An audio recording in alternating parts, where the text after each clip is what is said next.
What did I say? My name is Willis Hartshorn. I'm the director of the International Center of Photography in New York City. And we were founded in 1974, and we have a collection of about 100,000 photographs, I would say. They run the gamut from 19th century to the present day, though the majority of them are kind of mid to early 20th century. There's a lot of emphasis on photojournalism and documentary photography, but also looking at kind of the multiple histories of photography. So there's fashion photography, there's art photography, there's architectural photography, etc. So when you choose the photographers, what is your criteria? What do you look for? We're really looking for the ways in which photography has influenced culture and has kind of defined for us our sense of the world and even our sense of ourselves in the world. So it's kind of as a cultural issue as opposed to an art historical issue. So are people aware of the influence that photography had on culture and still is having?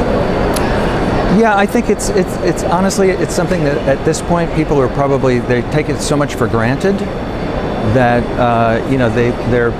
they live with it, and how much they question it is hard to say. I think certainly they question photographs that are maybe advertising, right? And they're very sensitive to the way in which those are encouraging them to buy something they may not need. They're very aware of war photography, which shows them things that are horrific and forces them to think of ways that they probably don't want to think. I think for a lot of people, photography is about, family and personal memory and sharing, and particularly now with the internet, it's really about sending pictures to your friends, and they're used all of the time, and they're not necessarily special pictures, they're just a picture of here we are, wish you were here. That's like an electronic postcard. So do you think that the market is definitely bigger these days because there is mass production of photographs, so it's kind of expanding more and more? Yeah, I think this may sound odd in some level, but I think actually what happened was that at the point that photography got technically capable of making very large digital prints, then photography really could physically hold a wall in a way that a painting holds a wall today. And that was kind of a major breakthrough for people, because all of a sudden then photography within the art world became kind of legitimized on some level, if only for scale. And the prices also were able to go up, obviously, because things are priced on how big they are to some degree. So I think that's oddly enough, that's had a big effect. Not to mention the fact that people also realize that as much as photography is a multiple, if you're talking about pictures that were made by a photographer largely for himself, not for sale through a gallery at the given time, he didn't make a whole lot of them. There aren't that many of them. So the whole issue of rarity, which is so important to collectors, is something that photography does actually provide, even though it's a multiple. So how much the price does actually fit the value of photography? How much of the price, because the prices are going up the scale. So how much does it fit the actual value of the photography, or it's just made by the market? Well, I think it's probably both. You're talking about the market. So the market is interested in certain things, and certain things grow within the market. So you see that photography made by an artist sells for much more than photography made by a photographer. And that distinction between is it art and isn't it art, you get a lot more for something that is a Cindy Sherman than you get for something that is, a picture of the moon from NASA.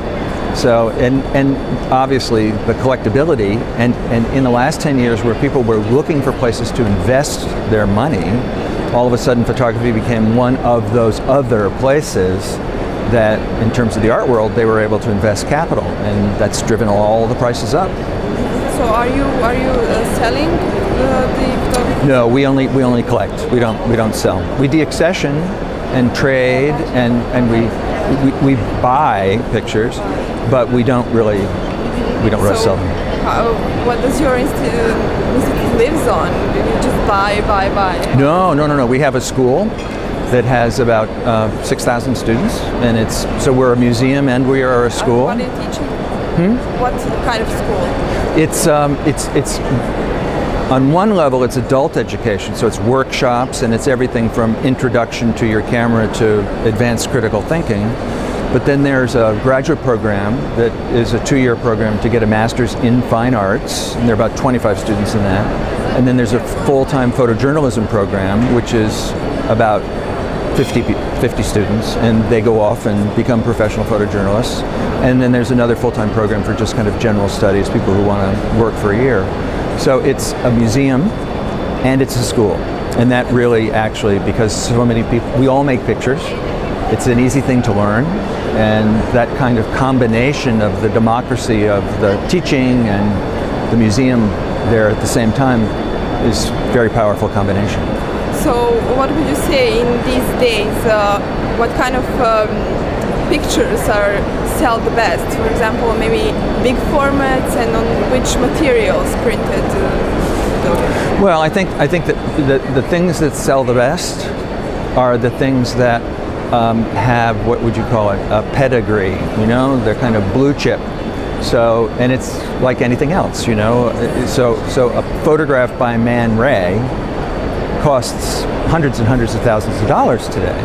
A photograph by Avedon costs hundreds, you know, I mean, so if it's a really well-known person, particularly pictures that were made like in the teens to the 40s during the modernist period, where there's, you know, it's all that art is highly valued and those photographs are also highly valued.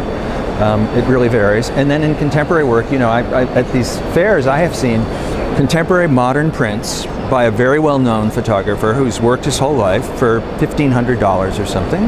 And then I've seen large-scale color photographs by, you know, a photographer I don't know who they are, and it's $10,000.